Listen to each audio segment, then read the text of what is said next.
nouveaux followers. Et c'est trop cool. Ok, on est live, on est live. Bonsoir à tous, bienvenue sur Twitch Adelic. J'espère que vous allez bien, ça fait un petit moment qu'on n'est pas revenu. Alors aujourd'hui on a un invité spécial. C'est la première fois qu'on a un invité en fait en dehors des chroniqueurs.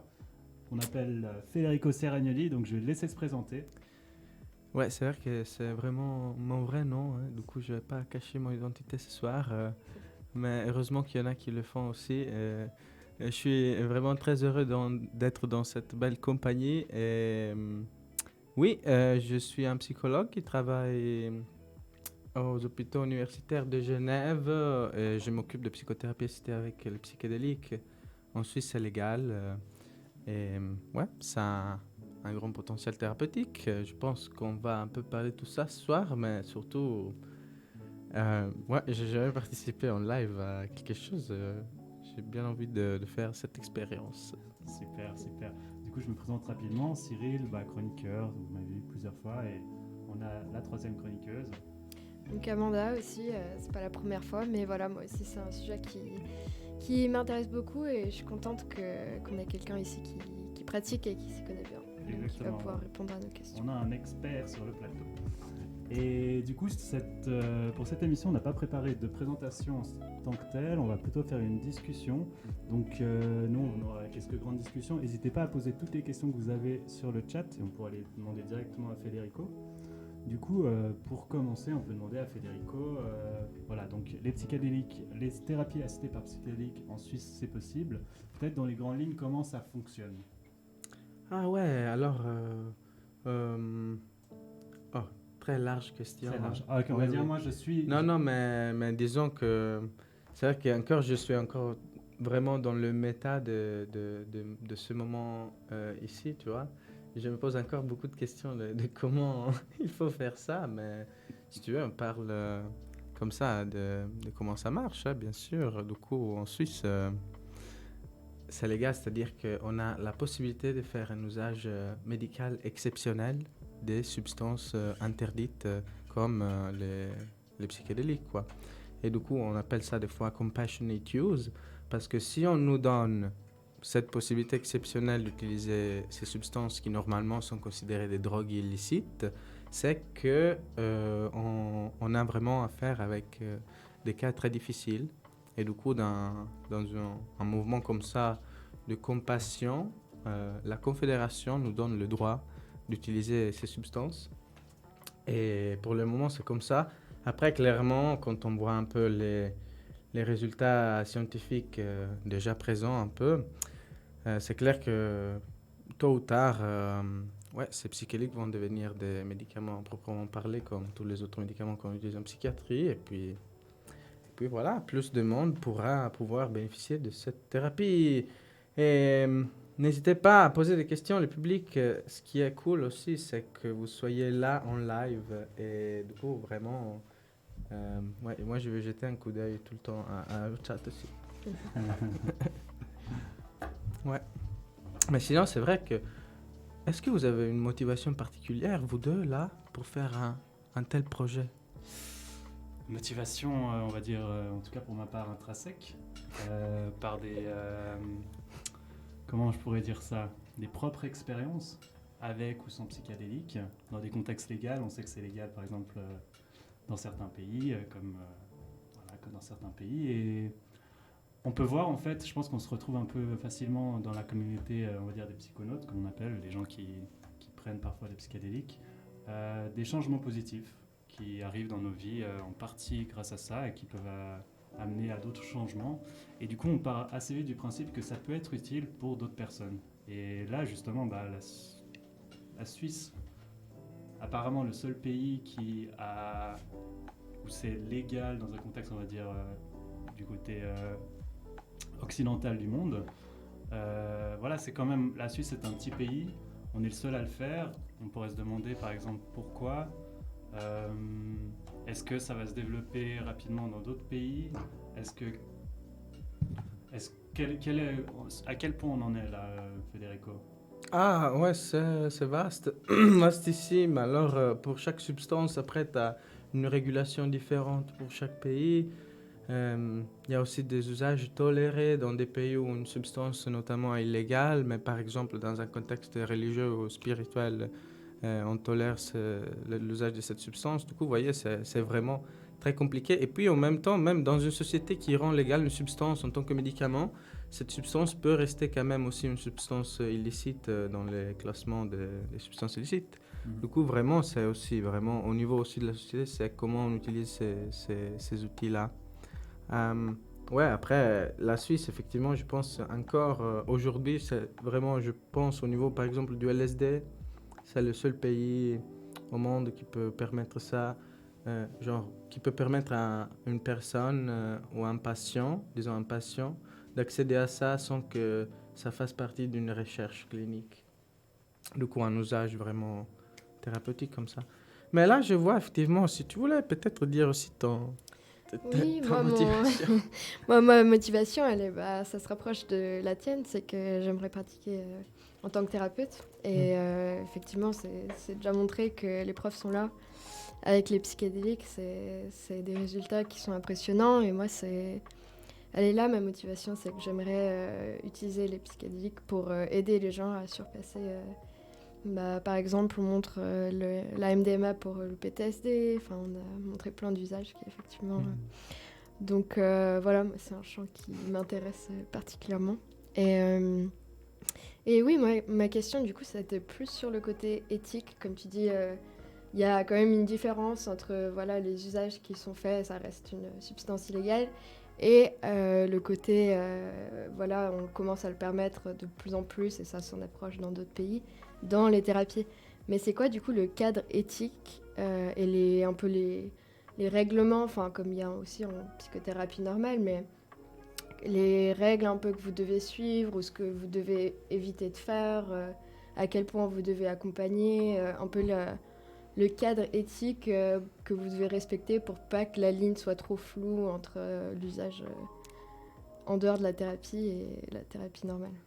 Alors, pour ça, c'est très simple parce qu'il n'y a pas de, il y a pas de flow en tout ça, hein. Genre, soit on fait ça avec un rapport qu'on envoie à l'Office fédéral de la santé publique et du coup qui nous donne le droit de faire ça complètement légalement, soit on fait ça dans mille manières différentes dans la société et puis ça sera plutôt euh, pas une question thérapeutique, mais plutôt une question de réduction des risques ou de prévention, du coup de donner aussi aux usagers des connaissances hein, pour qu'ils puissent consommer leur substance, qui est un acte illégal, mais au moins de la meilleure manière. Hein. La Suisse repose sa politique pour les drogues, disons, sur ces 4 grands piliers, la thérapie, la recherche, la prévention et la réduction des risques. Ah non, pas recherche. Thérapie et recherche, c'est ensemble. Réduction des risques, prévention et répression. Ok. C'est quand même important. Hein. Ouais. Mais c'est vrai que c'est celle qui m'échappe le plus souvent de la tête. Mais c'est pas mon domaine de travail, tout simplement. Hein. Mais du coup, sur le moment dans la thérapie, à quel point vous vous accompagnez ou vous laissez vraiment le trip prendre place, enfin, à quel point t'interagis avec la personne, quoi. Est-ce que tu Ouais, laisses alors, vivre son truc ouais, en Suisse, je dirais, il y a quand même une panoplie de pratiques parce que du coup, il y a des personnes qui peuvent faire ça légalement depuis des années et on peut faire ça légalement dans des cliniques privées, dans des hôpitaux publics, mais aussi dans des cabinets directement. Du coup, un psychiatre avec un cothérapeute peut faire ça un peu à sa sauce, disons. Ce qui veut dire qu'effectivement, la Confédération donne beaucoup de responsabilités au psychiatre, qui a quelqu'un de formé, qui a un titre, qui fait de la formation continue, qui a souscrit à des règles éthiques, des confidentialités, des traitements, etc. Genre, du coup, on a des bonnes raisons pour faire confiance à ces gens, pour faire leur travail de thérapeute. En tout cas, je pense une chose vraiment à souvenir, à garder tout le temps à l'esprit, c'est que de toute façon, on parle de psychothérapie. Du coup, c'est clair qu'on introduit un autre élément de complexité qui est cette substance psychédélique, la thérapie l'expérience qui se passe avec. Mais ce cadre éthique, hein, il est présent à n'importe quel moment de n'importe quelle psychothérapie. Et du coup, effectivement, ça a à faire avec le respect complet de la dignité du patient, son choix informé, et puis la nécessité de ne pas outrepasser certaines limites dans la relation avec les patients, dans le comportement avec les patients qui sont très bien spécifiés et décrits dans dans les chartes éthiques des différentes associations professionnelles, des catégories des différents métiers de la santé mentale. Ok. Merci pour cette réponse très construite. On a quelques petites questions Oui, je vois, dans le chat. La première que j'ai vue, c'était une question qu'on se pose, que pas mal de gens se posent, je pense, c'est quelles substances sont utilisées actuellement en fait en thérapie. Là, il y a eu la petite vanne, on pourrait pas vraiment donner de l'ayahuasca. Qu'est-ce que vous leur donnez à vos patients? Normalement, on utilise dans ce cadre d'usage exceptionnel médical des substances illicites en psychothérapie en Suisse, on utilise plutôt LSD, psilocybine et MDMA.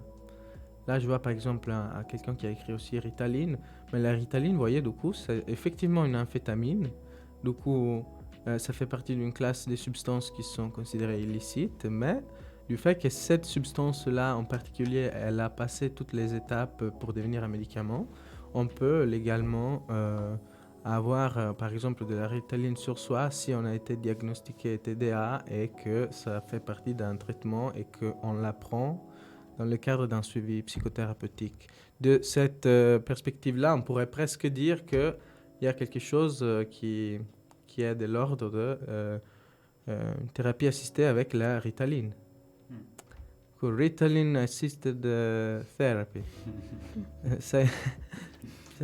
Et du coup, de ça, après, on pourrait dire ça de toutes les autres substances aussi. Antidépresseurs aussi, Ouais. par exemple. Antidepressant Assisted Psychotherapy.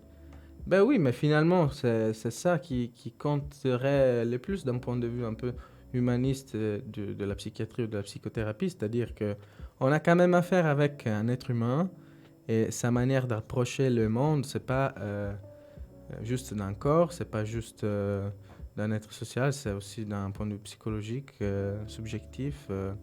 Du coup, il faut tenir en compte de tout. C'est pour ça qu'on utilise des médicaments qui agissent plutôt sur le cerveau. Mais après, c'est ce qu'on en fait en tant qu'agent. Et en parlant de ça, pour le cadre, genre, c'est quoi ton point de vue, pour lier à un autre sujet? Qu'est-ce que tu penses du fait d'intégrer des éléments de la nature en fait dans le cadre parce que effectivement, on a montré que ça peut beaucoup changer selon le cadre dans lequel on est. Si voilà, on est vachement affecté par est-ce qu'on est dans un cadre où on est confortable, est-ce qu'il y a des éléments naturels, est-ce qu'on est avec des gens avec qui on est confortable. Et c'est vrai que comme tu dis, c'est important aussi pour le setting thérapeutique, quoi, la chambre et tout ça. Est-ce que tu crois que dans le futur, ça va être un élément qui pourrait être intégré? Je sais qu'actuellement, c'est pas trop... c'est pas censé être fait, mais ça reste dans une chambre fermée, tout ça, pas trop... pas dehors. Mais est-ce que tu penses que ça pourrait avoir ses avantages? Et est-ce que tu vois ça dans le futur Oui, potentiellement? je fais juste une petite toile, disclaimer, parce que ce soir, moi, je parle en tant que moi-même, pas en tant que... membre de mon institution. Ouais. Mais en tout cas, je pense avoir la même réflexion et que je parle en tant que moi-même et que je parle en tant que membre de mon institution. Je préfère vraiment regarder la réalité et quand tu, par exemple, dis que on sait que c'est la nature, etc. C'est vrai que d'un point de vue scientifique, c'est compliqué à dire. Et puis quand on voit tous les usages qui ont été faits dans l'histoire même de la recherche avec les psychédéliques dans les années aussi 50, 60, etc. C'est vraiment compliqué de prouver que c'est plus important ou qu'il y a un potentiel dans la nature. C'est clair que il faut, disons, tout essayer d'un point de vue vraiment aussi de la recherche, de la curiosité humaine. Si ça peut être potentiellement utile ou qu'on peut faire une conjecture là-dessus. Quelque chose, on sait aussi déjà, ouais. Je pense que, ouais, peut-être on ne sait pas grand-chose, mais du peu qu'on sait, ça pourrait être cohérent de poser des hypothèses par rapport à un setting plus naturel, du coup. Ouais. Ce qui est un peu le cas de tous les usages traditionnels. Bien que, du coup, dans plusieurs sociétés du monde, il n'y avait pas des hôpitaux. Du coup... Non, mais c'est clair qu'en tout cas, en général, l'être humain se détache de la nature et cela n'est pas bon du tout. Ouais. Du coup, peut-être même que n'importe quel outil qui nous rapproche un peu plus, c'est sûrement peut-être une voie à explorer, étant donné la situation environnementale en cours. Ouais. Mhm. Après, c'est sûr que ça aurait ses complications. Enfin, comment est-ce que tu délimites est-ce que ton patient il va partir? Est-ce qu'il a un espace limité? Est-ce qu'il y a des gens qui vont venir? Si vous êtes je sais pas, à la montagne quelque part, peut-être qu'il n'a pas envie de... Forcément, ça va le rendre mal à l'aise, que peut-être il y a des gens qui passent. Enfin, ça rajoute des complications, c'est sûr. Mais peut-être que... C'est bien d'explorer comme tu le fais, comme ça. Parce que vraiment, on dirait que ton patient, tu l'amènes faire une hike, non? Comment on dit ça en français? Randonnée. Une randonnée. Ouais, enfin, pour trouver un endroit où il y a vraiment personne Juste pas qui les va perdre, passer. quand même. Après, il y a des thérapies déjà basées un peu sur la nature, le contact avec la nature. Ouais. Encore une fois, disons que si on considère les psychédéliques comme des amplificateurs des processus thérapeutiques, alors ils vont peut-être pouvoir amplifier et les bénéfices qu'on a quand on fait une psychothérapie assistée par la nature, disons, Ouais. et les bénéfices qu'on a quand on fait une psychothérapie assistée par les théories cognitives comportementales au niveau, par exemple, de l'exposition, des phobies, dans un niveau beaucoup plus structuré et qui n'a même pas besoin d'un setting à la limite. Franchement, une chose que moi, personnellement,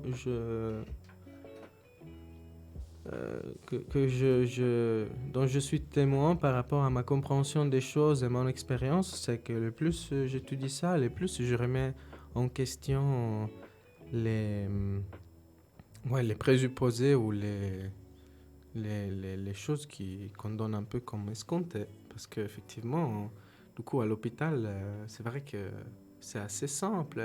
On l'a voulu comme ça, et même dans tous les autres, genre, dans les recherches cliniques en général, quand on fait ça, c'est comme ça.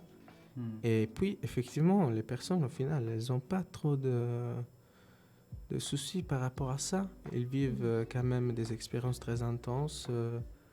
Des fois positives, surtout positives, mais disons que moi, effectivement, ça, c'est quelque chose que, voilà, ça, que j'ai... C'est vrai que j'ai juste, dont j'ai été témoin. Ouais. C'est vrai qu'on voit parfois même qu'ils bandent justement les yeux du patient pour l'encourager à aller à l'intérieur de soi plutôt que l'extérieur et être dérangé par les trucs. Oui, après, encore une fois, là, on part d'un usage très spécifique dans une culture très spécifique. Alors, c'est clair que on prend un citoyen d'une ville occidentale, on le met dans une chambre d'hôpital, on lui ferme les yeux. Bon, ça peut marcher pour lui, hein. Mais disons qu'après, il y a tout autre usage qui peut être fait de ces substances qui a été fait dans l'histoire, et puis pour d'autres buts, du coup. Question du public, alors? On peut en prendre certaines. Il y en avait une avant qui était assez simple de Ellie quelque chose. Mais sinon, j'aurais une question pour le public. Est-ce que quelqu'un dans le public a jamais fait une psychothérapie assistée avec les psychédéliques? Je crois qu'il y a quelqu'un qui avait écrit... On peut parler aussi des champignons, c'est clair. Et puis sinon, c'est un peu ça le but en fait. Du coup, est-ce que tu es sûr d'être sur le bon chat Twitch? Genre... Non, mais sinon, non. Alors, oui, il faut être médecin pour prescrire des médicaments. Et c'est clair que moi, je peux m'occuper de ça parce que je fais partie d'une équipe interdisciplinaire à l'hôpital qui est faite par des médecins, des infirmiers et des psychologues, où chacun a un peu son rôle. Et du coup, on fait une prise en charge interdisciplinaire. C'est pourquoi, du coup, moi, je prescris pas de médicaments. Il y a une partie d'évaluation qui est faite par un médecin. Mais je m'occupe quand même de la partie de préparation, d'intégration après, de la partie un peu thérapeutique, clinique, psychologique. Là, tu viens de parler d'intégration. C'est peut-être un sujet qui est relativement peut-être peu connu dans le monde, on va dire des gens qui prennent ça de manière récréative, alors que ça, à ma connaissance, très important dans le processus thérapeutique. Peut-être tu peux nous en parler un peu plus. Oui, mais du coup, vous voyez,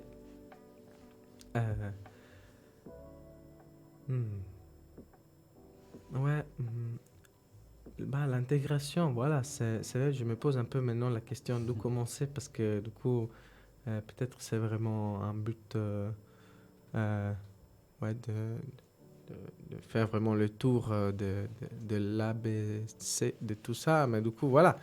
Euh, Quel est le but? C'est le but, en fait, l'intégration, c'est un entretien qu'on a le jour après l'expérience, normalement, où, en fait, on va considérer avec la personne ce qu'elle a vécu, et un peu son vécu, etc.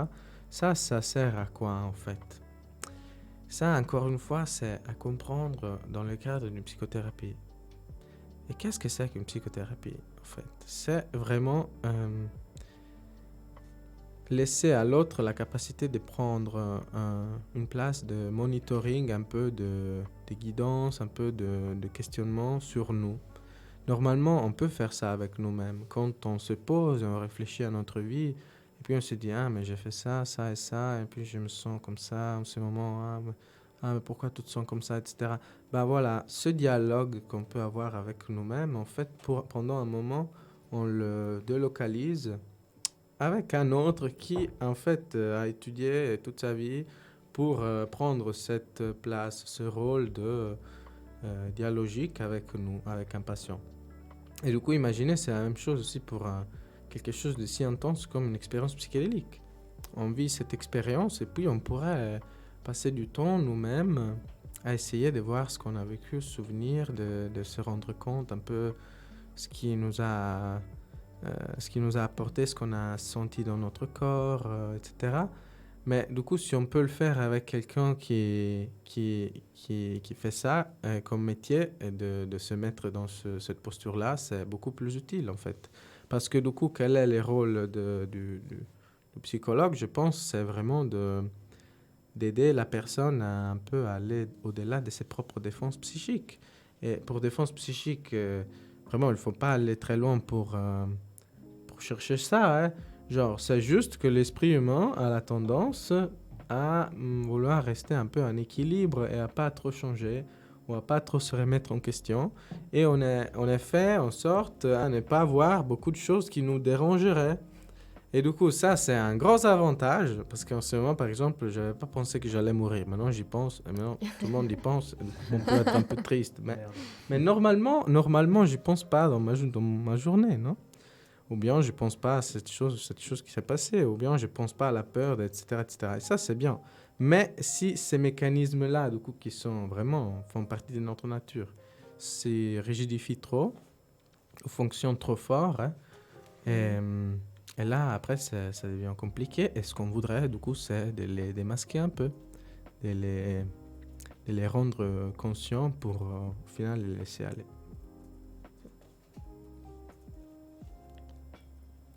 Voilà. Je regarde oui, un non, peu le chat. oui, mais du coup, l'intégration, ça se passe très simplement avec un entretien. Après, on propose d'enregistrer cet entretien normalement, et puis d'envoyer l'enregistrement à la personne. Quand on se réécoute, effectivement, voilà, et là, c'est encore une fois, l'outil, en fait, se base sur ce principe de laisser nous-mêmes des traces de nous-mêmes, et puis par après, aller voir les traces qu'on a laissées. Ça, on fait ça automatiquement chaque fois qu'on se pose, on se dit, ah, qu'est-ce que j'ai fait hier? Ou bien, qu'est-ce que j'ai fait quand j'étais petit? Ou bien, qu'est-ce qu'on m'a fait à ce moment-là de ma vie? Ok. Mais imaginez si on se pose, et au lieu de faire ça dans notre tête, on écrit, par exemple. Après, dans une semaine, je vais pouvoir revenir à comment j'étais il y a une semaine. Et puis, du coup, de laisser des traces pour soi-même, pour le soi-même du futur, en fait, aidera à ce soi-même du futur à se comprendre. Et c'est un peu une manière de s'aimer. C'est sûr. Non, je pense qu'il y a beaucoup de gens qui abordent l'idée des thérapies psychédéliques par le côté psychédélique, vraiment, genre, qui voient ça comme totalement différent, mais en fait, c'est vrai que les mêmes principes restent, mais c'est un outil multiplicateur, quoi, qui permet une thérapie ou multiplicateur, ou alors qui, pour le MDMA par exemple et le PTSD, qui permet d'enlever ce mécanisme de la peur pour un peu affronter des trucs difficiles avec un contexte plus facile pour affronter ces choses, ou enfin un état plus agréable, quoi, pour l'affronter. Mais ouais, c'est vrai que ça reste vraiment hyper similaire à un cadre thérapeutique normal, quoi. Une intégration aussi. Ben, c'est parce que du coup on a affaire vraiment avec l'intimité de la nature humaine, qui est un peu quand même la conscience, la capacité qu'on a d'être présent à nous-mêmes, et puis de ramener tout ça aussi au niveau du coup procédural, d'être présent à nous-mêmes, comme dans un exercice de mindfulness, de présence vraiment sans mots, mais puis de ramener tout ce qui se passe à l'intérieur de nous avec des mots, avec une présence en nous-mêmes qui est plutôt déclarative et qui peut être du coup stratégique et construite sur le temps. Et puis ces deux niveaux-là, en fait, interagissent comme ça. Et c'est ce qui fait la force de l'être humain, hein, pour le bien ou pour le pire. Sûr. On a une question dans le chat. Combien coûte cette thérapie ? Ah ouais, du coup, si on parle toujours de la Suisse, hein, disons que la partie de psychothérapie est toujours à la charge des assurances. Après, la substance, elle doit être payée par les patients. Normalement, du coup, il y a les prix en ligne aussi sur le site de l'hôpital, mais en général, disons, entre 100 et 500 francs par séance. Ouch. Et c'est pas remboursé. Ouais. Ça. C'est pour ça qu'il y a des organismes à but non lucratif qui essaient de créer des fonds pour payer C'est ce qu'on fait. pour payer les substances aux patients qui pourraient ne pas avoir accès à ces traitements pour juste un problème de moyens, ce qui serait vraiment dommage. Il y avait une autre question sur un peu ces substances. Il demandait dans le chat où est-ce que vous fournissez pour ces substances. J'imagine que vous n'allez pas devant les boîtes de nuit. Ah non, ouais, ce serait compliqué parce que nous, on veut la haute qualité.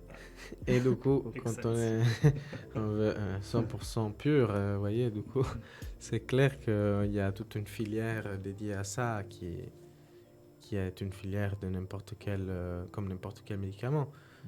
Je pense que c'est aussi une grosse différence entre un usage thérapeutique qui est très sûr et un usage récréatif qui comporte plus de risques, parce que du coup, on sait exactement le dosage et ce qu'on fait.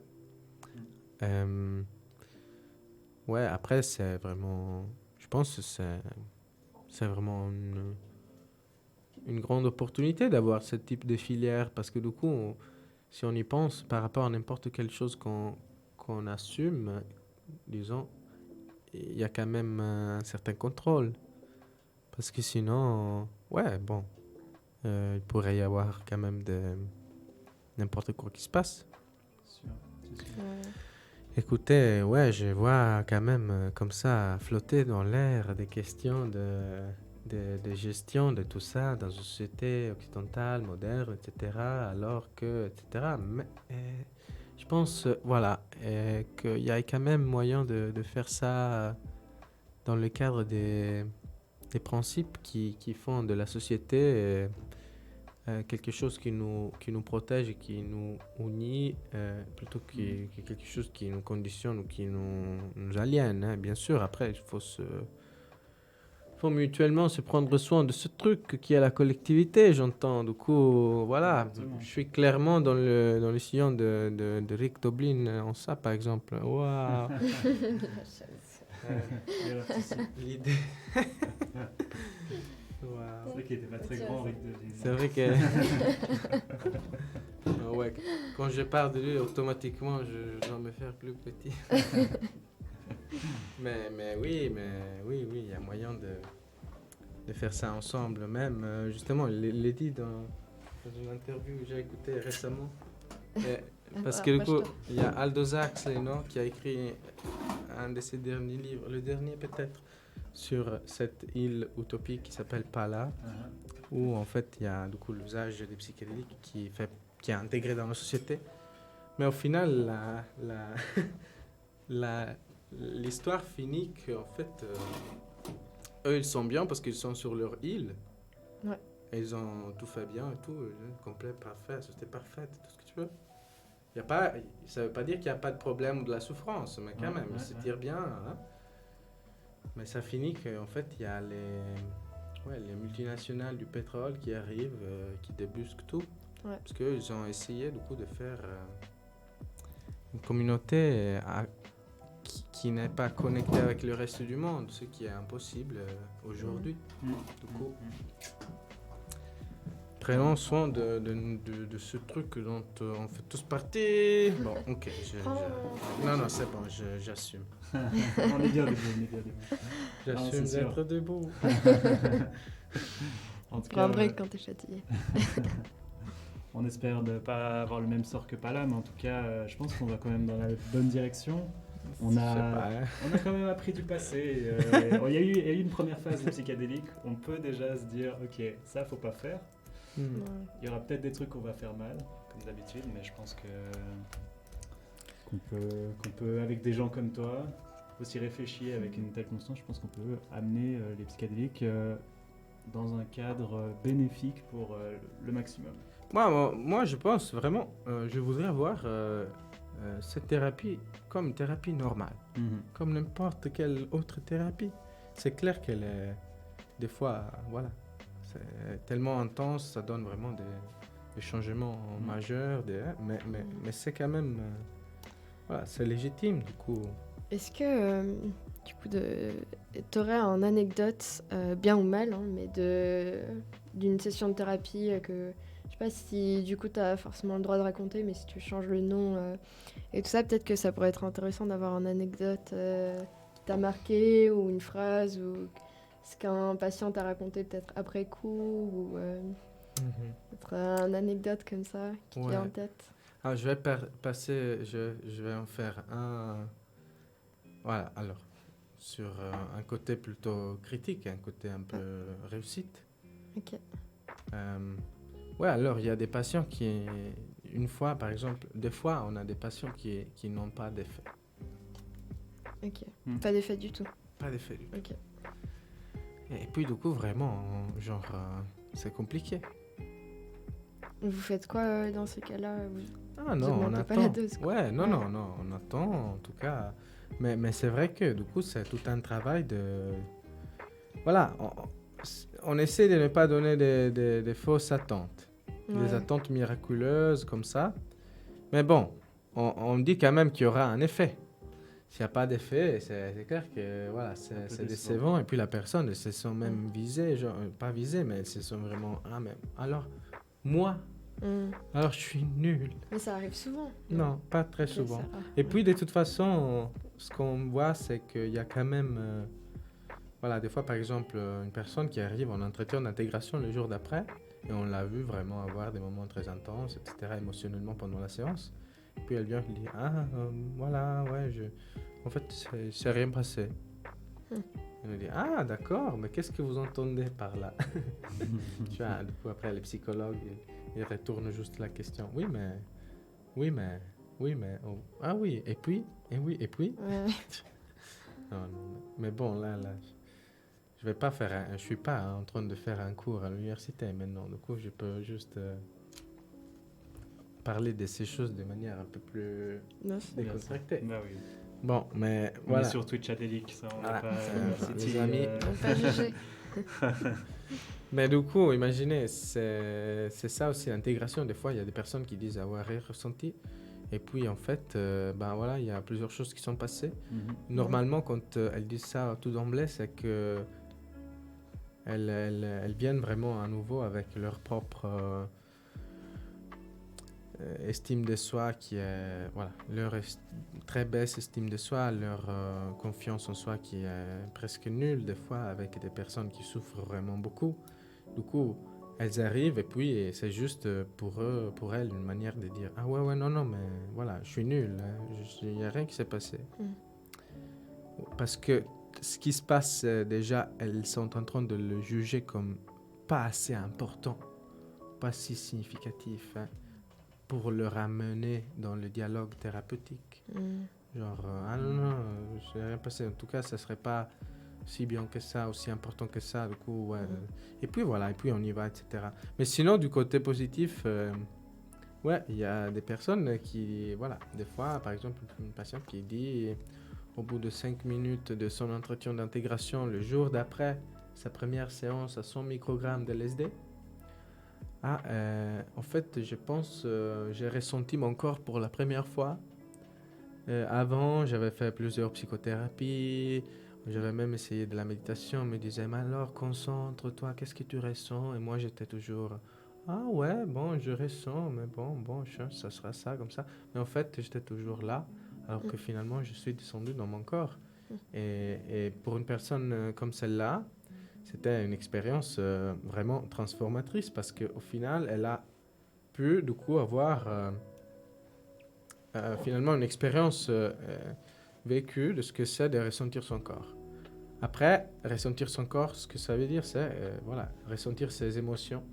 Et du coup, ce qui se passait, c'est que elle a, par rapport à sa problématique psychologique, disons, de sa propre souffrance, elle voulait tout le temps évader et éviter ses propres ressentis. Et du coup, avec des consommations de substances addictives, avec plein de comportements, de troubles alimentaires, etc. Mais du coup, imaginez le moment où elle s'est finalement connectée à son corps, elle a pu se rendre compte que ça pouvait faire mal, ça pouvait être bien, mais en tout cas, elle pouvait rester connectée. Et du coup, elle ne devait pas trouver des stratégies d'évitement. Et du coup, après coup, elle a effectivement arrêté plusieurs symptômes liés à son évitement. Et ça, franchement, pour une personne comme ça, c'est clair que c'est une avancée majeure parce qu'elle avait fait plusieurs psychothérapies, utilisé plusieurs médicaments, etc. Et puis voilà, c'était quand même... ouais. D'ailleurs, une chose juste très, très importante qui se passe, c'était que... Parce que ça montre vraiment ce que c'est cet évitement. Elle dit à un certain moment, pendant l'intégration, qu'il y avait des moments de joie extrême, mais aussi des moments de tristesse extrême. Et que ça soit positif ou négatif, elle voulait quand même que ça s'arrête. Parce que c'était trop, non? Parce que c'était très intense. Mais du coup, vous voyez, cet évitement, en fait, il ne va pas juste contre le négatif, il va aussi contre le positif. C'est-à-dire que du coup, cette amplitude émotionnelle, quand on... Peut-être, hein, genre, mais voilà, c'est moi, je quand même d'essayer de comprendre. Mais quand on pose, en fait, cet évitement auprès de la douleur, peut-être qu'on le pose aussi en même temps aux forts états de joie, parce que du coup, c'est plutôt un évitement par rapport à des trucs intenses. Bien sûr que c'est la douleur aussi, mais après, on aura peur, on se conditionne à avoir peur de l'intensité en soi, même de celle positive.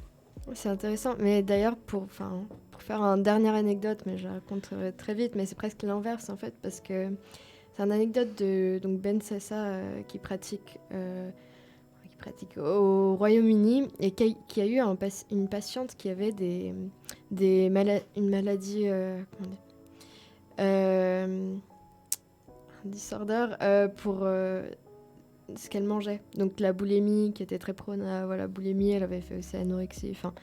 Et il lui avait donné de la kétamine. Et donc elle avait pris dans cette session guidée. Et ce qu'il disait, c'est qu'en fait, elle était sortie de son corps. Et il lui avait dit, là, tu t'occupes plus de ton corps. T'imagines que moi, je reste là, je m'en occupe. Et toi, t'as le droit d'être que dans ta tête pour une fois. Tu n'as pas le droit de te préoccuper de ton corps pendant ce trip, quoi. Et du coup, elle est restée là et elle était complètement...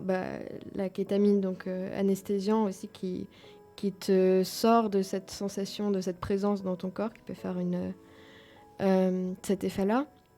Et ça l'a permise justement de, pour une fois, juste ne pas se préoccuper de son corps, ne pas se rendre compte que aussi de quoi elle était faite. C'était pas uniquement son corps, quoi, qu'elle était plus que juste son corps. Du coup, voilà, c'est un peu l'inverse de toi ton patient qui a ressenti son corps, mais c'est le même principe, quoi. C'est que ça doit être senti pour être compris. Ouais, justement, ça me fait penser justement à la question de la dissolution de l'ego. Parce que du coup, de le dire comme ça, c'est assez large. Mais disons, s'il y a une construction narrative de notre identité qui fait partie de l'ego, mais aussi une sensation d'être dans notre corps qui fait aussi partie de l'ego en général, non? Du coup, on pourrait avoir une dissolution qui des fois touche à une facette, mais pas à l'autre. C'est-à-dire, par exemple, on reste complètement dans notre corps, mais on se souvient plus de qui on est. Et de l'autre côté, des fois, ça pourrait être plutôt qu'on se souvient de qui on est, on vit vraiment un truc autobiographique et on se souvient plus d'avoir un corps. Ouais. Ouais, non, c'est intéressant. C'est vrai que c'est lié. Multitask, ces substances. Après, du coup, c'est comment tu guides, comment tu interprètes en fait ton propre expérience aussi.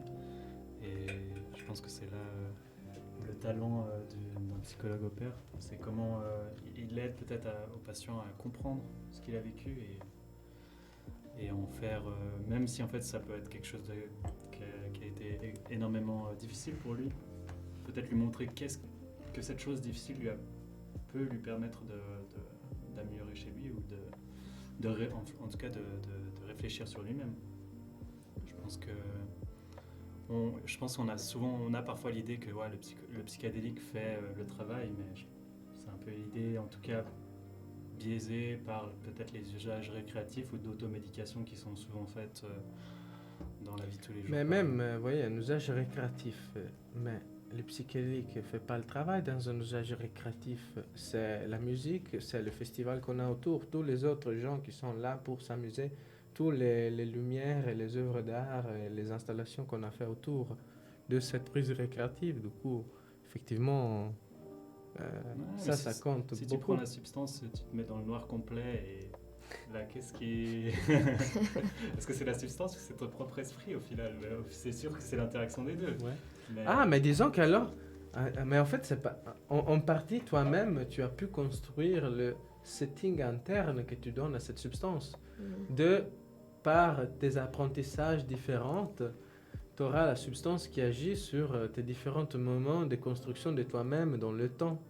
Du coup, cette fois-là où tu as lu ce livre-là, et ben ça fera partie de ton setting pour la prise psychédélique. Exactement, c'est vrai. Mais du coup, imaginez que pour le film Waking Life de Richard Linklater, c'est ça qui se passe quand on meurt. Parce que du coup, pour cette hypothèse-là qu'il y a un spike de DMT endogène, disons, voilà, imaginons on part dans un trip psychédélique le moment où on meurt, mais du coup ce trip-là se fera grâce à tout ce qu'on a fait de notre vie jusque-là, et ce qui explique au final que du coup tous ces karmas en fait c'est juste parce qu'on va en finir avec un trip psychédélique qui a comme setting notre propre vie. Wow. Bah non. Puissant. Peut-être qu'on va prendre peut-être une ou deux questions encore du chat s'il y en a. Profitons qu'on a un expert sur le plateau pour une fois. Et après, on va avoir un trip raconté par Psychosmos, donc le famous YouTuber Elan. Et du coup, si vous avez quelques petites questions, peut-être on va remonter dans le chat, voir s'il y avait des questions qui ont été posées. Et ensuite, on va passer au trip abonné de Psychosmos. Alors, est-ce qu'il y a des formations pour les thérapeutes puissent faire ce genre de thérapie? Est-ce qu'ils en consomment aussi pour connaître les effets de The Pharmacist 420? The Pharmacist 420. C'est qui ça? Tu m'as l'air de t'y connaître dans d'autres substances aussi, genre le cannabis. Mais ouais, grosse question. Hein. C'est clair que d'un point de vue scientifique ou des connaissances empiriques validées un peu, on n'a pas encore une réponse à ça. Moi, je pense vraiment il y a moyen de donner un accompagnement thérapeutique dans le cadre d'une psychothérapie assistée avec les psychédéliques sans avoir jamais fait usage de psychédéliques. Et j'ai changé mon avis au cours du temps, justement en étant témoin dans des contextes thérapeutiques du fait que, en fait, ce qui compte le plus à nouveau, c'est la capacité qu'un soignant ou que quelqu'un en général a d'être là en présence de l'autre et de ne pas avoir peur de la douleur de l'autre, de ses émotions, de ses cris ou de son moment de catharsis. Et après, ça ne veut pas dire que on ne peut pas s'affiner dans cette compétence d'accompagner l'autre. Du coup, effectivement, on peut peut-être à un certain moment poser la question qu'il faudrait du coup vraiment enquêter. Est-ce que du coup avoir une expérience personnelle peut raffiner ces compétences qui doivent déjà être là en tant que thérapeute? Et toi, c'est quoi ton point de vue là-dessus? Oui, alors c'est clair que moi, d'un point de vue de compréhension de cette thérapie comme une thérapie qui utilise un état modifié de conscience, c'est clair que c'est potentiellement utile de faire cette expérience dans un contexte qui est semblable au contexte où on va travailler, c'est-à-dire dans un contexte quand même thérapeutique et supervisé, où on vit un peu la même expérience qu'un patient pourrait vivre. Et ce qui vraiment fait aussi la grande différence entre un setting récréatif et un setting thérapeutique. Après, pour moi, ça, c'est assez logique et du coup, il faudrait... C'est pour ça que je me dis, j'ai fait la conjecture en fait, j'ai fait l'hypothèse que ça pourrait donner des résultats positifs. C'est parce que du coup, je le base sur d'autres pratiques qui utilisent les états modifiés de conscience en psychothérapie, telle l'hypnose, telle la psychothérapie basée sur la mindfulness. Et du coup, si on veut suivre quelqu'un dans un état de transe hypnotique ou dans un état méditatif, c'est clair de savoir qu'est-ce qu'on ressent un peu quand on est de l'autre côté, c'est utile. Et au final, si on vous laisse droguer, ce serait beaucoup plus simple d'aller à un festival ou dans la rue, n'est-ce pas? Du coup, je pense aussi un peu une critique qu'on a tout le temps à faire. Ah, mais vous voulez... Mais si on voulait, ça serait beaucoup plus simple de faire ça de manière récréative. Je pense pour quelqu'un qui fait ce type de métier ou qui est passionné par ça, le but, c'est vraiment de trouver le plus de types pour améliorer ses compétences et sa capacité introspective, qui est une capacité de se remettre en question, d'être là, présent à tout moment, et pour être le mieux pour l'autre. Ouais, c'est sûr, c'est sûr. Et c'est ça aussi un peu la dissolution de l'ego au final. Il y a quelqu'un qui dit l'empathie, élément clé du thérapeute. Qu'est-ce que t'en penses? Merci. Merci. Ora Frost. C'est clair. Et puis pas. C'est Ora Frost. Ora Frost. Si tu veux pas avoir des redescentes, tu en prends la journée. Ora Frost aussi, il s'y connaît dans pas mal de choses. On a notre expert sur le chat. Peut-être une dernière question. Des substances à conseiller plus que d'autres ou pensez-vous... Allez, French Bananas, les deux dernières questions. Ouais, mais du coup, on pourrait se dire un jour thérapie assistée avec l'alcool. Alcohol Assisted Psychotherapy. Et peut-être que du coup, ça n'existe pas, mais en tout cas, en usage récréatif, il y a pas mal d'usage d'alcool. Vous voyez, c'est ça qui est le plus passionnant. C'est que du coup, toutes les substances ont un effet subjectif et au niveau du cerveau aussi, au niveau vraiment de comportement, etc., différent. Et du coup, là, c'est pourquoi on appelle psychédéliques des substances qui ont notamment une classification différente au niveau chimique. Genre la MDMA, c'est plutôt une amphétamine, la psilocybine, c'est une tryptamine. Et par contre, on les appelle les deux, on les met dans cette classe parce que du coup, ce qui nous intéresse en psychothérapie, à part ce qui se passe au niveau du cerveau, qui est important, mais dans le travail thérapeutique, ce qui nous intéresse, c'est l'expérience subjective vécue de la personne. Et il y a des substances, en fait, qui sont plus utiles est plus intéressante quand on veut faire un travail introspectif plutôt que d'autres. D'ailleurs, il y a, par rapport à l'effet subjectif, il y a une question. Est-ce que quelqu'un d'hypersensible a plus de risques d'avoir des gros effets ou pas du tout? Il faudrait voir vraiment ce qu'on entend pour hypersensible, mais je dirais, en général, oui. Après, l'hypersensibilité en elle-même... non, ouais, je me suis perdu. Bon, oui, alors, Ouais. je sais pas. Donc c'est Mais quand oui. même lié à l'état Ah oui, après, émotif de base, quoi. oui, c'est un amplificateur. Ouais. Mais du coup, disons que peut-être une personne, quand même, après, on pourrait avoir les cas de figure où une personne hypersensible, après, elle est très résistante à ce type de substance, où elle a vraiment, par exemple, des fois, c'est au niveau du microbiome, hein, de nos colonies intestinales. Parce que nous, on a une colonie, n'est-ce pas? Bon. Mais du coup, au niveau de ça, au niveau de nos neurones, au niveau de notre expression génétique, ça pourrait être différent. Ouais. Du coup, même quelqu'un Il y a plus que d'hypersensible ça. pourrait ne pas avoir d'effets ou avoir moins d'effets à la même dose qu'une autre personne. C'est plus compliqué de juste l'état émotionnel, quoi. Ok. Est-ce qu'on passerait au trip de Psychosmos? Psychosmos, est-ce que le chat vous Est-ce voulez qu'il est prêt? Psychosmos? Est-ce que le chat en pense? Le chat est dubitatif. Peut-être qu'il Si on m'appelle pas, je viens pas. Ah, le trip. Il y a quelqu'un Il est qui là, dit lui. le trip. Le trip. Bon, Ah, ça va y est, alors. ça y est, c'est chaud, c'est chaud. Ils sont chauds. Alors, salut Est-ce à que tous, Psychosmos- c'est Psychosmos. Je suis chaleureusement encore invité chez Twitch et Delix. Aujourd'hui, je vais vous raconter un petit trip qu'un abonné m'a envoyé, un trip sous truffe hallucinogène. C'est un trip que je trouvais intéressant pour le sujet parce que ça montre bien les effets. Ça montre beaucoup de types d'effets sous hallucinogènes et on pourra, je pense, assez facilement faire des liens avec les psychothérapies assistées. J'ai hâte de voir ce que Federico aura à dire par rapport à ce trip.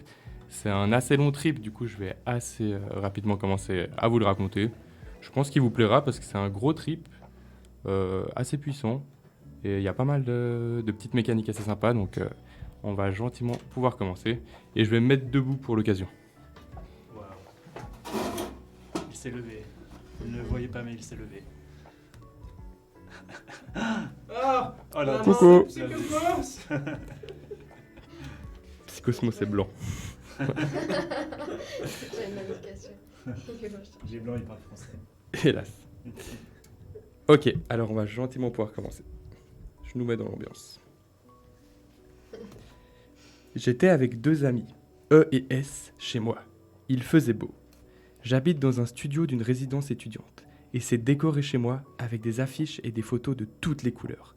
C'était notre premier trip, à tous, et c'était important qu'on soit dans des conditions parfaites. Après qu'il soit arrivé chez moi et qu'on ait discuté un peu, on a mangé des truffes. J'avais pris une dose un peu plus grosse qu'eux, mais ça restait une dose normale pour mon poids. Même si j'avais la petite peur de faire un bad trip, je pensais pas que cette dose allait m'envoyer si loin. On avait décidé de couper nos téléphones pour pas être distraits. Pendant les 30 premières minutes, il n'y avait rien d'hallucinogène. Mais S et moi, on se sentait très défoncés. C'était comme l'effet du joint, mais en 10 fois plus fort. Je m'attendais pas du tout à cet effet. Je me sentais super lourd, je tremblais un peu, mais c'était pas forcément désagréable. Je commençais à avoir du mal à converger mes pensées. Au début, j'étais un peu mal à l'aise, car je rigolais pour rien, et j'avais l'impression d'être plus défoncé que mes 2 potes. Mais rapidement, S m'a rejoint. Les hallus ont commencé avec des fractales. Lorsque je fermais les yeux, il y avait des formes orangées et géométriques dans le gris intrinsèque. On a d'ailleurs compris qu'on était loin quand on a déliré pendant 5 bonnes minutes sur ce mot, gris intrinsèque. Ensuite, c'était sur le blanc du plafond que je voyais des formes se dessiner ou dans le gris du lino. Notre conversation commençait à être totalement brouillon, ça voulait plus rien dire. On se comprenait plus trop, mais ça nous faisait hyper rire. Ensuite, on a essayé de se regarder dans le miroir. Eux voyaient quelqu'un d'autre dans le miroir. Il était super mal à l'aise. Parce que le fait de se regarder dans le miroir et de ne pas se voir lui-même, ça le rendait vraiment très mal. Au début, moi, en me regardant dans le miroir, je me trouvais moche et un peu vieilli. Mais j'avais pas l'impression de me voir différemment. C'était un peu comme si je me rendais compte qu'en fait, j'étais vieux et moche. Et que je l'avais toujours été en me regardant. Plus tard, cette impression, elle s'est estompée. Et quand je me fixais, je voyais mes yeux grossir, mon visage se déformer comme de la gelée qui frétille. Ensuite, les alus, elles sont devenues encore plus intenses, pour nous tous. Eux a commencé à nouer une relation intime, comme il la décrivait, avec une affiche de nébuleuse. C'était mon affiche, qui était sur mon mur. Moi, j'étais sur le lit à côté de S. J'avais parfois du mal à savoir si mes yeux étaient fermés ou ouverts, tellement que j'avais d'alus. Et surtout que je commençais à avoir des hallucinations sur d'autres sens que la vue. D'abord, ma perception de l'espace était totalement modifiée. J'avais l'impression que ma chambre était beaucoup plus petite, ou même beaucoup plus grande, ça changeait, que ce qu'elle est en vrai. J'avais l'impression de la redécouvrir en la voyant dans plein de nouveaux angles. Après, la perception de mon corps, elle était aussi modifiée, surtout au niveau de ma bouche. J'avais l'impression que je redécouvrais mes dents, mon palais, mes lèvres. Je me touchais souvent le visage et la bouche, et j'avais l'impression que mes doigts fusionnaient avec mon visage, comme si j'étais un peu liquide. Le point culminant de cet alu, c'était lorsque j'avais l'impression que mon nez et ma lèvre supérieure étaient des fractales qui bougeaient. Je ressentais mes lèvres tourner en suivant des formes géométriques impossibles. C'était vraiment une sensation que j'avais comme ça. C'est l'hallucination qui a duré le plus longtemps. Même au bout de 5 heures, j'avais toujours des sensations bizarres dans ma bouche. Ce qui m'a beaucoup étonné, c'est que pendant tout le trip, j'avais des halus auditives. J'avais l'impression que les sons venaient de tous les côtés. Par exemple, mon ami qui me parlait à ma droite, des fois je l'entendais à ma gauche. J'ai même eu des sensations de goût et d'odeur alors que je ne mangeais rien. Au niveau des halus visuels, j'avais des fois l'impression que les couleurs étaient très vives, mais d'autres fois l'impression qu'elles étaient ternes, comme si c'était sur un vieux PC. Sinon, au bout d'un certain moment, les choses et les objets commençaient à se déformer eux aussi. J'avais l'impression de plus comprendre ce que c'était une ligne droite, et que tout ce que je regardais devenait courbé. J'avais la sensation que ma chambre était ronde et que les murs respiraient. Tout commençait à se courber vraiment.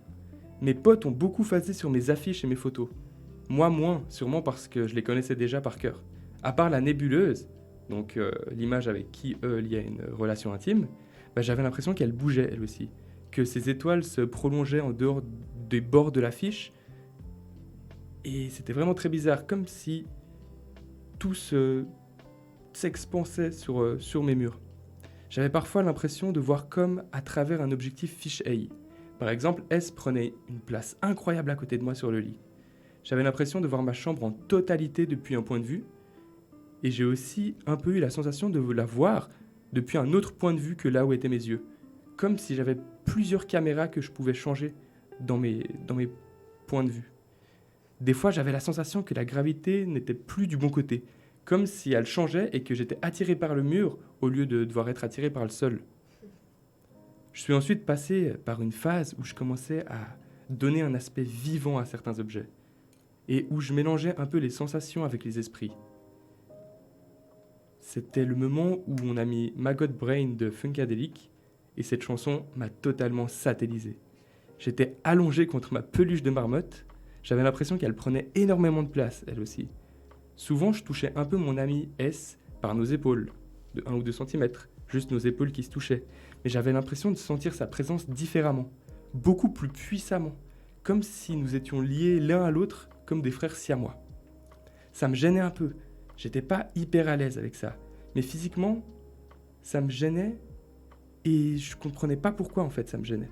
Parce que lorsque je m'éloignais, je voyais qu'on n'était pas du tout collés. Et c'est à ce moment qu'on a décidé de mettre mon matelas par terre. C'était une énorme mission, on a eu du mal. On avait l'impression de devoir construire quelque chose qui allait nous prendre 1000 ans. C'était vraiment périlleux. À un moment, j'avais la couette sur moi et j'avais l'impression que c'était une montagne infranchissable qui me séparait de mes amis. On s'est ensuite allongé sur le lit qu'on a enfin réussi à mettre par terre et j'avais l'impression que ma chambre avait une hauteur de plafond énorme maintenant. Lorsque j'écrivais sur mon ordinateur pour changer de musique, j'avais une sensation très bizarre de gras sur le clavier, alors que tout était sec. Un peu comme si mes doigts se liaient au clavier. J'avais encore cette impression de liquide. Et j'écrivais parfois sans y penser, ça me faisait phaser. Et lorsque j'ai pris le chargeur de mon PC, j'avais aussi l'impression que le fil coulait entre mes doigts, que je n'arrivais pas à prendre correctement. C'est comme si je ne savais plus utiliser mes doigts ou que une autre matière existait et que je ne la contrôlais pas. J'avais aussi souvent la sensation désagréable d'avoir un cheveu dans la bouche, alors que j'avais rien. Mais j'ai les cheveux longs, donc ça m'arrive de temps en temps. À un moment, j'avais aussi cette impression que la poignée d'une porte dans mon dos, comme si j'avais la poignée de porte dans mon dos. Et j'avais oublié en fait la présence de cette poignée. Et c'était une sensation bizarre dans mon dos. Et cette sensation de poignée dans mon dos, elle se transformait. Et j'avais l'impression d'avoir une sorte de corne ou excroissance dans mon dos. C'est comme si la poignée, elle faisait partie de mon corps et des sensations tactiles que je recevais. On parlait de moins en moins avec mes potes et on est passé dans la phase du trip la plus intense. Pendant un long moment, on disait plus aucun mot. La perception du temps était vraiment altérée à ce moment. J'avais l'impression d'être une entité qui reçoit des informations sensorielles. Mais je ne savais pas quoi en faire de toutes ces informations. Ces informations, elles se mélangeaient. Je ne savais plus si ce que je percevais, c'était de la vue, du son, de la sensation du toucher, de la sensation de l'espace, de l'équilibre. Il y a tout qui se mélangeait, je ne comprenais plus rien. J'avais beaucoup d'idées et j'essayais de me concentrer sur une seule d'entre elles. Mais c'était impossible. C'était un peu frustrant, mais pas badant non plus. À un moment, j'ai fermé les yeux et j'ai essayé de ressentir le trip plus intérieurement. Je me suis un peu forcé et ça a marché à moitié. J'étais dans une sorte de monde de fractal. Mais c'était pas forcément visuel. J'avais plus la sensation globale d'être dans des fractales. Elles étaient assez sombres, ces fractales. Elles bougeaient beaucoup. Et il y avait souvent des parties d'entre elles qui étaient des formes géométriques impossibles. J'ai été à un moment dans le paysage d'espèces de colonnes qui étaient à l'infini. Et je me ressentais vraiment comme si je faisais partie de tout ce paysage de colonnes infinies. Et dans ces colonnes, je percevais des visages qui me regardaient. Je m'attendais peut-être à rencontrer une entité, mais c'est pas vraiment arrivé. On écoutait Echoes de Pink Floyd, et les bruits bizarres au milieu de la chanson, mélangés au bruit des grenouilles dehors, m'ont fait un peu ressentir des présences dans ce monde de fractal dans lequel j'étais. Mes mains touchaient les tuyaux du radiateur, et ça me propulsait dans des espaces que je ne connaissais pas de ma chambre. Je pouvais presque me téléporter juste avec la sensation du toucher. J'essayais de penser à la fille que j'aime. C'était assez agréable. Je la voyais assez bizarrement. Je sais pas comment dire, mais je la voyais en rouge. Pas forcément habillée en rouge, mais je ressentais physiquement le rouge en pensant à elle. Comme si je percevais son aura, qui était rouge. Il y a eu une période sans musique, où les hallucinations et les sensations étaient encore très intenses. Ensuite, on s'est calmé progressivement en essayant de deviner le temps qui s'était écoulé dans cet état. Mais c'était totalement impossible.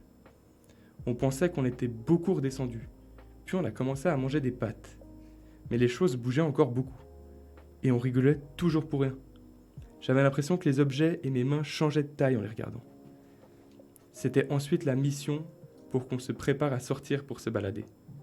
Alors qu'il n'y avait en fait pas grand-chose à préparer, mais ça nous a pris 1000 ans à rien préparer. J'ai mangé des gâteaux, et j'avais soit l'impression de manger du caillou, soit l'impression de manger du sable. J'avais encore la sensation que ma langue se mélangeait au reste de ma bouche. Au niveau des autres hallucinations, c'était beaucoup plus calme. On s'est baladé dans le campus, puis dans la forêt. Je sentais toujours une sensation étrange. Je ressentais la présence de mes amis différemment. J'avais plus trop d'hallucinations, mais j'avais l'impression de voir les choses différemment. Par exemple, il y avait un gymnase qui était un peu architectural, et je le voyais extrêmement symétrique. Pareil pour le chemin dans la forêt. C'est un peu comme si ce que je voyais, c'était des photos hyper lumineuses, colorées, super bien cadrées, comme dans un film de Wes Anderson ou Stanley Kubrick. Avec S, on parlait du fait que ça nous mettrait très mal à l'aise de rencontrer des gens dans un état différent du nôtre. Et pile à ce moment, j'ai rencontré par hasard un ancien camarade de classe. On a dû parler, j'avais hyper peur d'être mal à l'aise, mais finalement, j'ai assez bien réussi à dire des choses plutôt cohérentes. Enfin, c'est ce que je crois. Mais j'étais quand même content de le quitter et de rejoindre mes amis qui étaient dans le même état que moi. J'avais pas envie d'être avec des gens qui n'étaient pas dans mon état. On est ensuite rentrés, ils sont partis chez eux, j'ai rangé, fait la vaisselle et chillé un peu en repensant à ce qui s'était passé. Pour conclure, ça s'est bien passé. J'ai presque rien senti de négatif, j'ai vraiment la sensation d'avoir voyagé et d'être allé loin. J'étais dans le cadre parfait. Il faisait beau, j'étais dans ma chambre que je connais parfaitement et avec des très bons potes bienveillants. Par contre, j'avais bien l'impression que le moindre truc négatif aurait pu être hyper désagréable à vivre. Heureusement que les conditions étaient parfaites.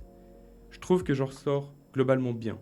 Je me sens un peu mieux avec moi-même, j'ai la sensation d'avoir un peu renoué avec mes sens. Peut-être que je vais plus apprécier ce que mes sens m'apportent. Fin.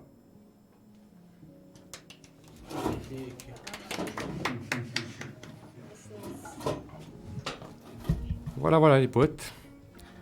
J'espère que vous avez kiffé le petit trip. Moi j'avais grave kiffé le lire et le découvrir. Je le trouve hyper intéressant. Il y a beaucoup d'informations. Ça donne beaucoup d'informations sur ce qu'on peut ressentir sous divers psychédéliques.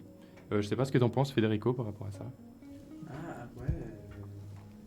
Moi, une chose qui m'intéresse Ton micro, ton micro. Ah ouais, parce que je m'entends. Ah là, je m'entends différemment, effectivement. Ouais, une chose trop cool que je trouve tout le temps à remarquer dans cet état-là, c'est la question de sentir quelque chose comme un objet, du coup, comme une affiche, avoir comme une conscience, une identité, une existence, et puis de projeter ça au final, parce qu'on sait quand même qu'une affiche n'a pas une conscience, mais à ce moment-là, on noue une relation intime avec. Et pour moi, mais ça, du coup, pour moi, c'est vraiment un signe vraiment de cette compétence qu'au final, on a au niveau de notre système, c'est-à-dire de projeter le fait que chez un truc à l'extérieur de nous, il y a quelque chose qui est fait comme nous. Ouais. Et puis, du coup, c'est que normalement, ça se passe juste avec un autre être humain, un animal ou peut-être une plante. Mais dans ces états-là, on peut voir ça même pour un objet qui, effectivement, n'a pas de système nerveux, n'a rien du tout. Ouais, c'est super intéressant. Et aussi, on a un peu l'effet inverse sous d'autres substances, parce que ça me fait penser à la salvia, où beaucoup de gens rapportent avoir ressenti l'effet d'être un objet soi-même, en fait. Et du coup, c'est hyper intéressant de voir ce lien qu'on peut avoir sous effet modifié de conscience avec des objets inanimés, en fait. Mhm. Et surtout que du coup, ça change notre manière du fait que ça change notre système, ça change notre manière de percevoir les systèmes. Soit on voit plus de mind autour de nous, soit on en voit moins, et on la voit même plus chez nous-mêmes. Ça amène de nouvelles perspectives. Peut-être voir se représenter en tant qu'armoire. Ton seul but, c'est de t'ouvrir. T'as deux poignets. Peut-être que tu perçois la vie, mais en fait, il faut que je m'ouvre plus. C'est là, à l'intérieur qu'il y a des trucs importants. Dès que la narration revient, après.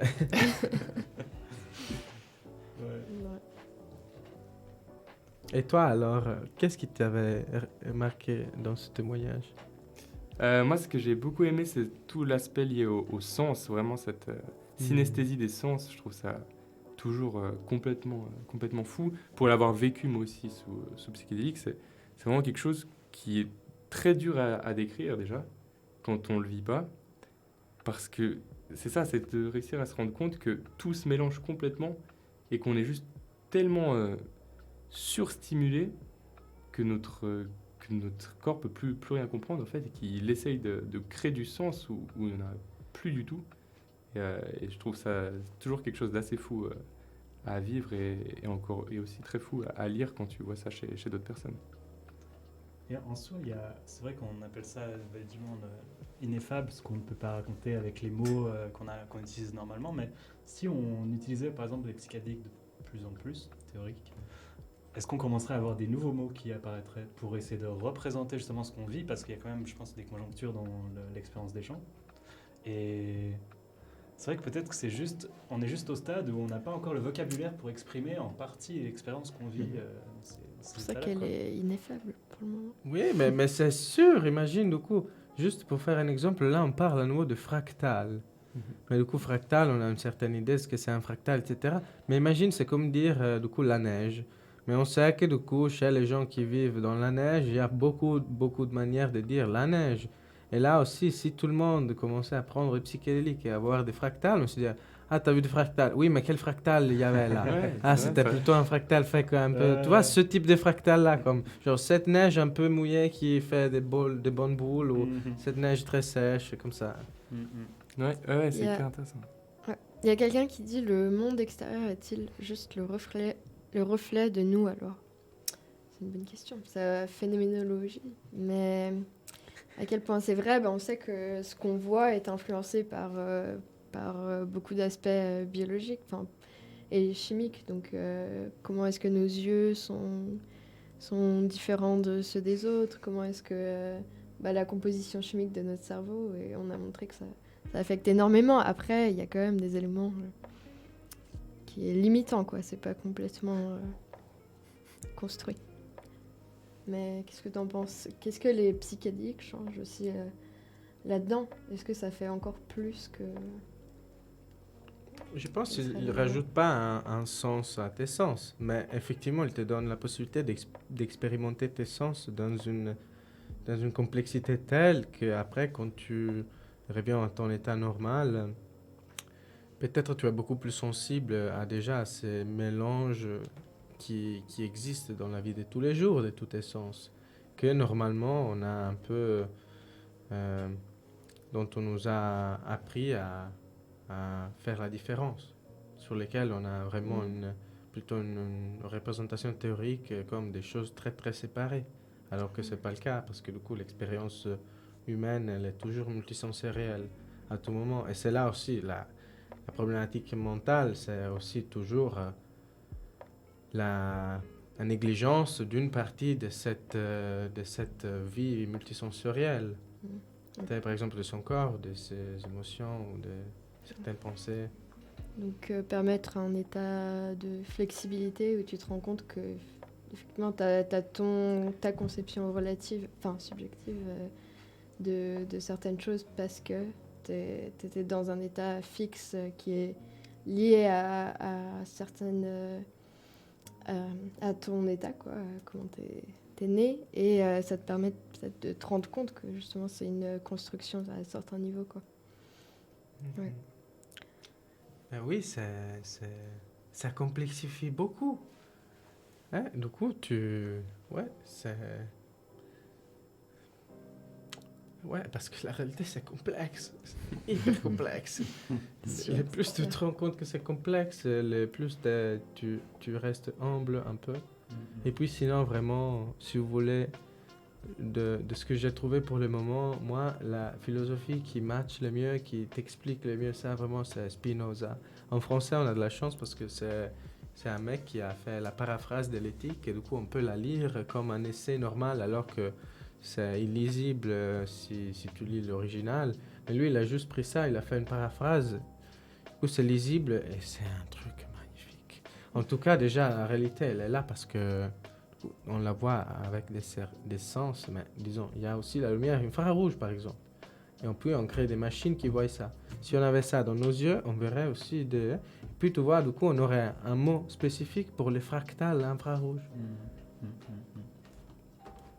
Mais genre, du coup, voilà, Spinoza, il t'explique ça et puis il passe, c'est magnifique. Il fait le tour à partir de l'ontologie jusqu'à l'expérience mystique. Il y a French Bananas qui dit c'est quoi le paradis si l'enfer c'est les autres, les lots. Et il y a Dédé le D qui lui répond si les autres c'est nous, est-ce qu'on crée son propre enfer? Intéressant. Très philosophique. Ça part, ils sont loin là. Mais par contre, il y a Nils75 qui demande à Federico de nous parler de la dissolution de l'ego. Est-ce que tu as un petit mot par rapport à ça? Ouais, la dissolution de l'ego, c'est quand l'enfer et le paradis finalement se rencontrent. Ouais. On parle plus qu'en termes comme ça. Oui, parce que du coup, dissolution de l'ego, c'est l'enfer. Ça fait mal. Tu perds ton identité, tu meurs. Tu n'existes plus. Tu perds tes repères identitaires. Tout ce que tu voulais être, croyais être, espérais être, désirais être. Mais Cette est-ce que personne-là, elle meurt. Et en même temps, elle se dissout dans dans le système. Est-ce Parce c'est que pas l'idée aussi le que... mais paradis? laisse-moi finir mon truc poétique. Non, mais attends. Fais ta métaphore. Pardon. Vas-y. Non, Vas-y. non, c'est bon. Non, j'allais finir ta métaphore. Est-ce que c'est finis. pas aussi le paradis? Ah, Parce que pourquoi quelque part, pour quelqu'un qui mise le bonheur de sa vie sur est-ce qu'il va réussir ses études, est-ce qu'il va avoir tel et tel job, est-ce qu'il est la personne que ses parents veulent qu'il soit, bah pour ça, la dissolution de l'ego, ça peut être mais je suis pas définie par certaines choses qui se sont passées avant, je suis pas définie par est-ce que je réussis mes études ou pas. Enfin, c'est remettre l'importance aussi sur différentes choses et ça peut être, pour certaines personnes, ça peut être hyper le paradis, quoi. Donc ça peut être à la fois La l'enfer paix. et le paradis, t'avais raison. C'est clair. Non, oui, et puis voilà, on drop out de l'université, on commence une start-up, et puis Non, mais- peut-être que ça a bien Et marché. après, on est heureux, quoi. On est finalement autonome, on se réveille à l'heure qu'on veut. On devient youtubeur. Allez, c'est parti. On prend des drogues et on raconte ce qu'on vit sous drogue, quoi. On va avoir Et tout- puis je fais... Mais quelle idée de débile, quoi. on va avoir tous les abonnés qui nous blâment qu'ils ont quitté leurs études. Genre, ouais, c'est Twitch Addict qui m'a recommandé.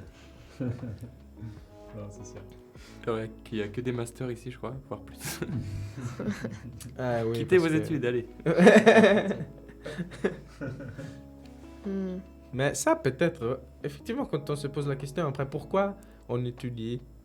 Et là, franchement, le but de l'éducation serait de créer une pensée critique auprès des étudiants, hein, auprès des gens qui sont l'objet de cette éducation. Mais du coup, si la première base, c'est qu'on devrait vraiment donner la chance aux gens, ou leur montrer, ou promouvoir le fait qu'elles puissent vraiment étudier ce qu'elles veulent.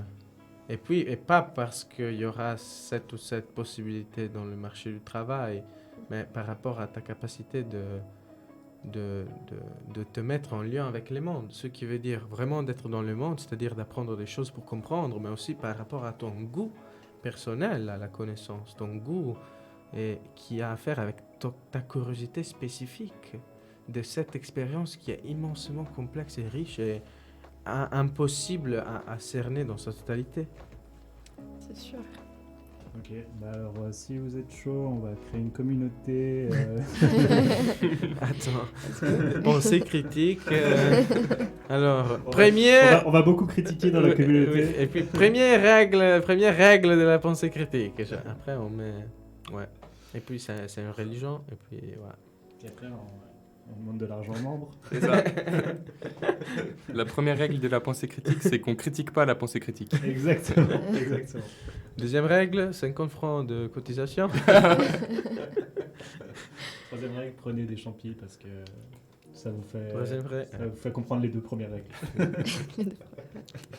Il y a Horus 4R qui nous demande est-ce qu'en ce sens-là, la dissolution de l'ego permettrait de nous déconstruire?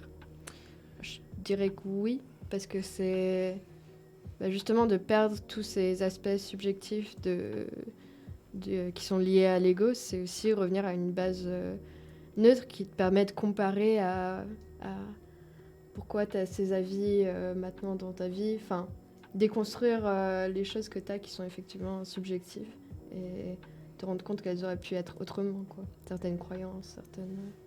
Mais c'est comme un voyage, du coup. Et on appelle ça un trip, mais voilà. On va dans un pays, un autre pays.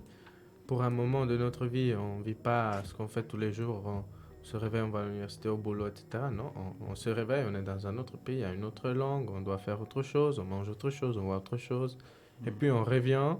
Et puis en fait, ça reste une expérience qui nous donne un autre point de repère dans notre propre narration intérieure. Et du coup, ça nous flexibilise parce que ça nous donne un autre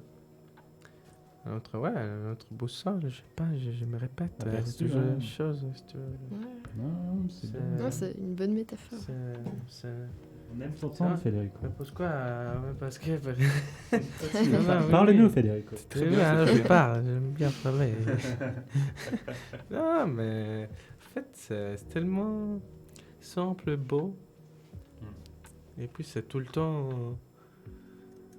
présent. Parce que si tu juste te poses un moment et tu te dis, mais en fait, qu'est-ce que je sais vraiment, moi, de la réalité, de moi-même, On a un connaisseur de peyote dans le chat Oui, un qui veut connaisseur. tout arrêter pour faire pousser des peyotes. Bah voilà, sens critique, hein, à fond. C'est une bonne idée. On le recrute dans la secte, celui-là. Hein, du coup. Tout de Selon- suite. On est dans la communauté. Il a un tarif 30 balles. Parce que tu fais pousser. Hmm. Et construire le moins bien pour construire le mieux, je dis. Mais vous voyez, parce que cette solution de Lego, du coup, c'est n'importe quelle expérience qui te permet un peu de secouer ces heuristiques très rigides, ces schémas de compréhension et de représentation du monde. Et ça te permet de secouer un peu, d'y mettre du désordre pour après voir s'il y avait d'autres pistes. En fait, c'est vraiment comme une devinette, non? On voit une devinette et puis on voit comme ces trucs-là, comment on appelle ça? Ces problèmes, genre ces casse-têtes comme ça, on le voit. Et puis on le voit, on dit, ah, mais j'arrive pas. Et en fait, la solution, elle n'est pas algorithmique 2 plus 2 égale 4, c'est plutôt une solution de remise en perspective du problème en soi. Et du coup, il te faut juste te poser d'une manière différente. Et là, c'est ça. En fait, tu peux faire ça avec la danse, tu peux faire ça avec le sport, tu peux faire ça avec un art, la musique, et puis avec la méditation, et puis en général, les états de conscience modifiés. Puis il y a tout un truc dans le chat là pour résumer, mais c'est plusieurs personnes qui disaient que ça changeait ta manière de te comparer aux autres et que l'enfer, on parlait d'avant, ce serait de se comparer aux autres, en fait, ce sentiment de se comparer aux autres, et que si on n'avait pas ça, on serait au paradis, ils disent. Et je trouve que ça revient à la dissolution de l'ego aussi, c'est de reset sa conception de ce qui était le but, enfin le bien et le mal, quoi. C'est de te dire, ah mais j'aurais pu être autrement, enfin les autres ils pensent comme ça parce que ils sont aussi élevés différemment, enfin, et du coup c'est le bien et le mal deviennent un peu plus relatifs, enfin ce qu'on nous a appris qu'il fallait être et ce qu'il fallait, le but final entre guillemets auquel on se compare, bah, il devient un peu plus différent, donc t'arrives à... Oui, si- mais du coup, comment t'expliques aussi toute la phase où les psychédéliques permettent de te manipuler?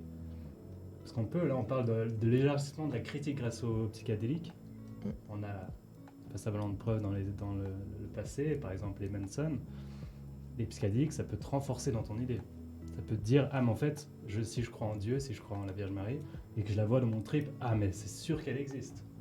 Du coup, est-ce qu'on a vraiment tout le temps cette dissolution qui nous dit, ah mais en fait, il y a tout ça qui existe, ou alors ça nous dit juste qu'on veut voir, et peut-être qu'on a cette idée très précise, très, très, très précise dans le monde occidental, de cette dissolution qui nous permet d'ouvrir les choses, et du coup on le fait, ou est-ce que c'est un truc qui arrive à chaque fois? Je pense qu'il ne faut pas non plus... Il faut rester critique sur la critique qui peut nous apporter les psychédéliques. C'est sûr. Mais c'est pour ça que la meilleure religion qui existe est la science. Parce qu'elle a comme premier commandement, remets-moi en question. Ouais, mais c'est un peu chiant sinon. Ah ouais, ça serait bien, c'est aime-moi comme je suis et c'est comme ça. Ouais, la science. On pourra continuer la conversation après. Non, c'est sûr. Magnifique. En tout cas, on voit que 25, 20 ans, c'est bon, 23 ans, on a des Ah ouais. personnes de 14 ans. Vous avez l'âge autorisé pour être ici, c'est très bien. C'est bien. Du coup, je pense qu'on va bientôt terminer. Est-ce qu'il y a encore des petites questions dans le chat? Profitez, il y a aussi Psychosmooth qui peut répondre à des questions, vu qu'il apparaît sporadiquement, on va dire, ces derniers temps. Je suis un Pokémon Shiny. Exactement. Nous, on a su le capturer plusieurs fois. À chaque fois, il nous échappe. On le libère. On le laisse libère. libre. Oui, c'est vrai. Nous, on n'aime pas garder. Il faut qu'il Oui. aille trouver des nouvelles idées, Oui. la créativité, tout ça. En tout cas, il y a eu un tonnerre d'applaudissements. Hein. T'es the GOAT, Psychosmos. Ah, ça me fait plaisir. J'ai pas pu trop lire les commentaires pendant, mais merci en tout cas à tous. Ouais, t'as ton fan club là. Yes. C'est de ma famille. Voilà, du coup, je vais faire le petit mot de la fin. Déjà, j'aimerais me remercier Federico pour son expertise, son savoir, sa poétrie. Je ne sais pas si c'est un mot, poétrie. Mais on a besoin d'autres mots, de nouveaux mots pour ça. C'est vrai, nouveau mot. Ta poétrie. Merci aussi à Amanda pour chroniqueuse, toujours, poser les bonnes questions, et à Psychosmos, qui, franchement, ton trip était super moment bien raconté et très intéressant. Merci.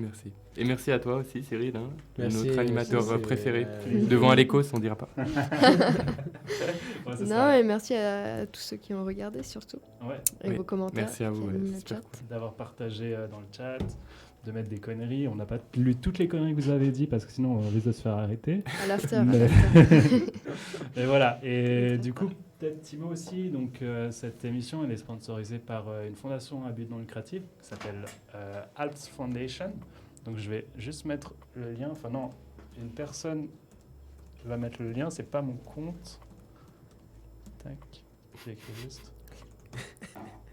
Voilà. Merci à Gros Gourdin 698 d'avoir posté le lien. Du coup, voilà, c'est une fondation à but non lucratif qui existe en Suisse depuis une Tellement. année. M. Et oui, T'as mis un M. mince. C'est pas moi, c'est Ouais, c'est Foundation. Gros Gros Gourdin Gourdin. qui s'est traduit. Bon, alors, écris-toi, Amanda. Bon, non, j'ai pas- Ça amène quand même quelque part. hein. Bon, mais Alps Foundation avec un Attends, non. N. On va mettre le récit. Anyway, inscription obligatoire. Du coup, si jamais on va essayer de faire une émission par mois, peut-être ça va être tous les 1 mois et demi, quelque chose comme ça. Ouais, qu'est-ce que je peux dire d'autre? Merci encore d'être là ce soir, c'était vraiment cool. L'émission va être enregistrée, elle va être mise sur la chaîne YouTube qui est normalement dans le lien de Twitch Adelic, dans notre description de chaîne. Il y a aussi nos anciennes, enfin il n'y a pas toutes parce que des fois on oublie de les mettre, mais il y a en partie nos anciennes émissions. Et voilà, si vous avez aimé, n'hésitez pas à partager la chaîne. Nous, on fait la pub pour la chaîne avant nos émissions en fait sur le site de l'association de l'Université de Genève, qui est en fait en partie les créateurs de cette chaîne. Donc c'est ARP. Tous les liens sont concernant Twitch Adelix. C'est pour Association pour la recherche psychédélique de l'Université de Genève et on poste en avance les émissions. Donc si jamais vous voulez être au courant de ce qu'on va faire, n'hésitez pas à liker, à faire ce que vous voulez. Et voici un petit mot de la fin du reste. C'était un plaisir. Je trouve quand on doit faire cet exercice de parler face à un public, on se sent... Ouais, au niveau de la conscience, c'est quand même un peu différent. Tu te sens observé, mais normalement, si tu t'observes, tu te sens déjà observé. Mais avec un public comme ça, c'est un peu... Et du coup, ça te donne des fois, si tu prends ça bien, c'est comme si ça te donnait encore plus de présence et de capacité de vraiment d'observer, quoi. Mais il nous faudrait plus de mots, quoi. C'est pas... On va venir avec un nouveau. La suite nouvelle langue. de création de mots dans la communauté créée aujourd'hui. Alors, merci à tous. Merci beaucoup. Merci. C'était beau. À plus les potes. Bisous, Ciao. bisous.